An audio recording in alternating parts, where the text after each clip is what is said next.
আজকে আমাদের রান্নাঘরে হবে পাঁপড় আলুর তরকারি। যে কোনো নিরামিষ দিনে ভাত বা রুটির সাথে পাঁপড় আলুর তরকারি একদম জমে যায়। আমার তো হেব্বি লাগে খেতে। তাহলে চলুন তরকারিটা শুরু করা যাক। নমস্কার, আমি সুমি আর আপনারা দেখছেন মামনির রান্নাঘর। পাঁপড় আলুর আলুগুলোকে আমরা লম্বা লম্বা করে কেটে নিয়েছি, আর এটা আমরা এখানে পাঁপড়গুলোকে আধখানা করে নিয়ে নিচ্ছি এইভাবে। আর আমরা আজকে সাদা পাঁপড় ব্যবহার করছি, আপনারা চাইলে মশলাও ব্যবহার করতে পারেন, মশলা পাঁপড়, কিন্তু সাদা পাঁপড়ের টেস্টটা একটু ভালো হয় তরকারিতে। তরকারির আলুটাকে আমরা একটু সেদ্ধ করে নিচ্ছি। সেদ্ধ করার সময় অল্প পরিমাণ নুন দিয়ে সেদ্ধ করে নিয়েছি।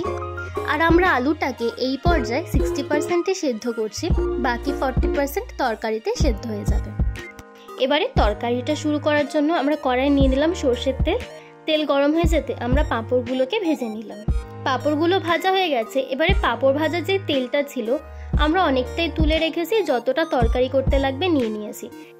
ফোড়নে আমরা ব্যবহার করছি একটা তেজপাতা, দারচিনি, ছোট এলাচ আর গোটা জিরে। ছোট এলাচের মুখটাকে আমরা একটু ফাটিয়ে নিয়েছিলাম। 2-1 মিনিট এই গোটা মশলাগুলো নেড়ে চেড়ে দিয়ে দিল কুচিয়ে রাখা টমেটো আর কাঁচা লঙ্কা। কাঁচা লঙ্কা ঝালের স্বাদ অনুযায়ী। টমেটোটা একটু নরম হওয়া পর্যন্ত ভেজে নিয়ে আমরা দিয়ে দিলাম আদা বাটা আর স্বাদ মতো নুন। নুনটা কিন্তু একটু ব্যালেন্স করে দিতে হবে, কারণ আমরা অলরেডি আলুটা সেদ্ধ করার সময় নুন দিয়েছিলাম।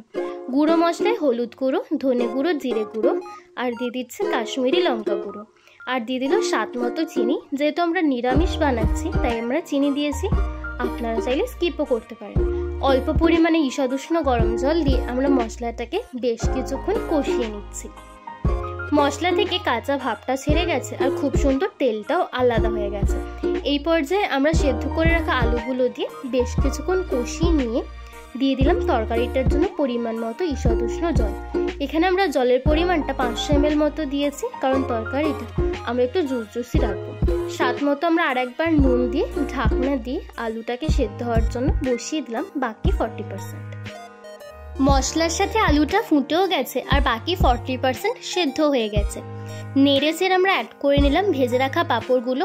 পাঁপড়গুলো দিয়ে আমরা খুব বেশি ফোটাবো না, যাতে পাঁপড়গুলো নরম না হয়ে যায়। নাবানোর আগে হোমমেড গরম মশলা গুঁড়ো আর ধনে পাতা কুচি দিয়ে একটু স্ট্যান্ডিং টাইমে রেখে দিলে আজকের পাঁপড় আলুর তরকারি একদম রেডি। এই রেসিপিটা ভালো লাগলে অবশ্যই ট্রাই করবেন, এবং আমাদের চ্যানেল মামনির রান্নাঘরকে সাবস্ক্রাইব না করে থাকলে চটপট সাবস্ক্রাইব করে দিন। দেখা হচ্ছে পরের ভিডিওয়ে। নমস্কার।